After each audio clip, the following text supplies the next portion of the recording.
ভালোবাসার চিরকুট, মেয়ে পটানোর টিপস সমৃদ্ধ একটি channel. Hi guys, welcome back.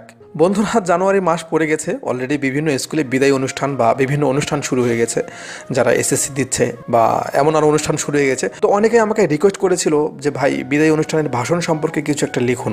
এই জন্য আজকের ভিডিওতে আমি আপনাদের একটা বিদায়ী ভাষণ বা বক্তৃতা শেখাবো, যেটা এতটা সুন্দর আর এতটা আকর্ষণীয় যে আপনি যদি এই ভাষণটি মঞ্চে উঠে দিতে পারেন, খুব মনোযোগ সহকারে দিতে পারেন, তাহলে আমি 100% গ্যারান্টি দিয়ে বলতে পারি যে প্রত্যেকটা ছেলে মেয়ে, শিক্ষক এবং যারা যারা আপনার সামনে থাকবে তাদের সবার মনে আপনি সারা জীবনের জন্য গেঁথে যাবেন। এত সুন্দর একটি ভাষণ। বন্ধুরা, এই ভাষণটি পার্সোনালি পড়তে পড়তে আমারই এতটা ভালো লেগেছে আর আমারই এতটা সুন্দর লেগেছে যে আমার গায়ের লোম দাঁড়িয়ে গিয়েছিল এবং ছোট্টবেলায় হারিয়ে গিয়েছিলাম। আচ্ছা, যাই হোক। তো বন্ধুরা, এই ভাষণটি আমি অ্যাকচুয়ালি পড়বো না, আমার একটা ফ্রেন্ড, সে অনেক ভালো আবৃত্তি করতে পারে, সে আপনাদের শোনাবে। এমআর নীরব সাগর। হ্যালো বন্ধুরা, আমি এমআর নীরব সাগর। স্কুল কর্তৃক আয়োজিত এসএসসি পরীক্ষার্থী 2020 সাল বিদায়ী অনুষ্ঠানে মঞ্চে উপবিষ্ট সভাপতি, শিক্ষক, অভিভাবক, সামনে উপস্থিত অগ্রজ, অনুজ, সকলের প্রতি রইল আমার আন্তরিক সালাম ও অভিবাদন। যেতে হবে বহুদূর, তাই এই ছেঁড়া বাঁধন, বিরহ ব্যথাতুর মনে বইছে হাসি আর কাঁদন। আজ ছেড়ে চলেছি সকল মায়া সুশাসন, সম্মুখে দাঁড়াইছি দিতে তাই বিদায়ী ভাষণ। সম্মানিত একান্ত অভিভাবক, আপনাদের একান্ত পরিচর্যায় বেড়ে ওঠা এক বাগান ফুল গাছ আমরা। আপনাদের স্নেহ কমল আচরণ পেয়ে আমরা ধন্য।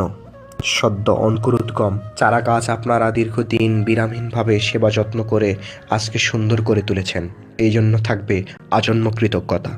সম্মানিত শিক্ষাগুরু, শিক্ষাদানের ক্ষেত্রে আপনারা ছিলেন শৈলপিক। আপনাদের পাঠদান আমাদের মাঝে মুগ্ধতা ছড়িয়েছে প্রতিনিয়ত। সহজ সরল সাবলীলভাবে বোঝানোর চেষ্টা ছিল আপনাদের। বরং আপনাদের অনেক কিছু না বুঝে আমরা বিরক্ত অনুভব করেছি। আপনাদের বিরক্ত হতে দেখিনি কখনো। আজ বুঝতে পারছি একজন মালি কতটা আঘাত সহ্য করে একটা ভালো গোলাপ চারা উৎপাদন করে, আর একজন তা করে শুধু সমাজে ভালো কিছু উপহার দেওয়ার জন্য। আজ আমার সকল সম্মানিত শিক্ষকদের কাছে আমাদের বিরক্তপূর্ণ আচরণের জন্য ক্ষমা প্রার্থী।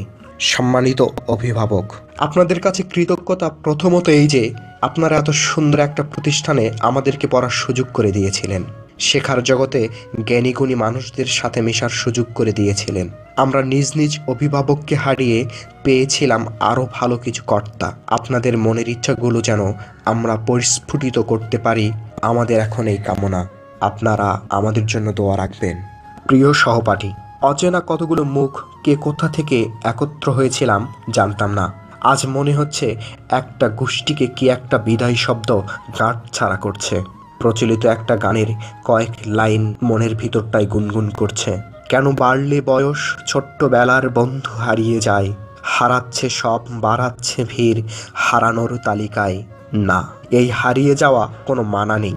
এই হারিয়ে যাওয়াই যে সকলের গন্তব্যে ছুটে চলা মাত্র। তাই তো আমি বিদায় শব্দটা ব্যবহার করতে চাইছি না। তবু আজ যখন আমরা এক শব্দের কাছে বন্দী হয়ে গেছি, তখন বলতেই হয়, যেতে নাহি দেব হায়, তবু যেতে দিতে হয়, তবু চলে যাই। প্রিয় অগ্রজ, যারা আমাদেরকে সারাক্ষণ সঠিক পথ প্রদর্শনের দায়িত্ব পালন করেছেন, তাদের প্রতি থাকলো চিরদায়বদ্ধতা। অনেক সময় না বুঝে ভুল করেছি আমরা। আসলে আপনারা ছিলেন আমাদের কাছে আলোকবর্তিকা, স্নেহ ভালোবাসার প্রকৃত উদাহরণ। আপনাদের সুশাসন মনে পড়বে বারবার। আপনারা আমাদের জন্য দোয়া রাখবেন যেন আমরাও আপনাদের মতো উদ্দেশ্যের স্বর্ণ শিখরে উঠতে পারি। স্নেহের অনুজ, কি কথা বলিব আছে তোমাতে, ভুলে গেছি সব কথা বিরহ বিষাদে। তোমাদের ছেড়ে যেতে হবে এমন ভাবনায় কখনো জীবন্তরী জলে নিমজ্জিত করিনি। ভেবেছিলাম সৈয়দ শামসুল হকের মতো একসাথে আছি, একসাথে বাঁচি, আজও একসাথে থাকবই। সব বিভেদের রেখা মুছে দিয়ে সাম্যের ছবি আঁকবই। আজ অপূর্ণ থেকে গেল সেই ইচ্ছাটি। সাম্যের ছবি আঁকার নয়, একসাথে থাকার ইচ্ছা। চলার পথে দীর্ঘ পথ চলা যখন, তখন তো ছোটখাটো ভুল ত্রুটি বিভেদ থাকতেই পারে। আজ সকল ভেদাভেদ ভুলে গিয়ে তোমাদের নিকট ক্ষমার হাত বাড়িয়ে দিলাম, আর তোমাদেরকেও ক্ষমা করে দিলাম। যদিও ছোটদের ভুল বলে কিছু নেই বা থাকে না। শ্রদ্ধেয় শিক্ষক, অভিভাবক, ছোট বড় ভাই বোন, বন্ধুরা, প্রিয় শিক্ষার্থী, সকলের নিকট আমরা আমাদের ভুল ত্রুটির জন্য ক্ষমা চেয়ে নিচ্ছি। আগামী দিনের সাফল্যের জন্য দোয়া প্রার্থী আমরা। আমরা যেন আশা অনুরূপ ফলাফল অর্জন করতে পারি, প্রিয় মানুষদের ইচ্ছেগুলো পূরণ করতে পারি, সর্বোপরি দেশ ও দশের জন্য নিজেকে নিয়োজিত করতে পারি। সকলকে জানাই আমার বিদায়ী সালাম ও অভিবাদন। আসসালামু আলাইকুম। সো গাইস, এই ছিল বিদায়ী ভাষণ। তো আপনি যদি এটা ইউজ করতে চান তাহলে অবশ্যই কিন্তু আপনি আপনার প্রতিষ্ঠানের নাম ওপরে লাগিয়ে নেবেন, কেমন? আর যারা শুধু এসএসসি পরীক্ষার্থী তাদের জন্যই এই ভাষণটি না, এটা আপনি যে কোনো জায়গায় ইউজ করতে পারেন।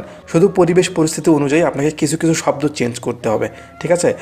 আর এখানে সালাম দেওয়া হয়েছে, তো আপনি যে ধর্মের সে ধর্ম অনুযায়ী আপনি আপনারটা বলবেন। আর এটা আমি ফেসবুকে পোস্ট করে দিচ্ছি, আপনারা ওখান থেকে কপি করে নিতে পারবেন। তো সবাই ভালো থাকবেন, সুস্থ থাকবেন, নিজের খেয়াল রাখবেন। Good bye.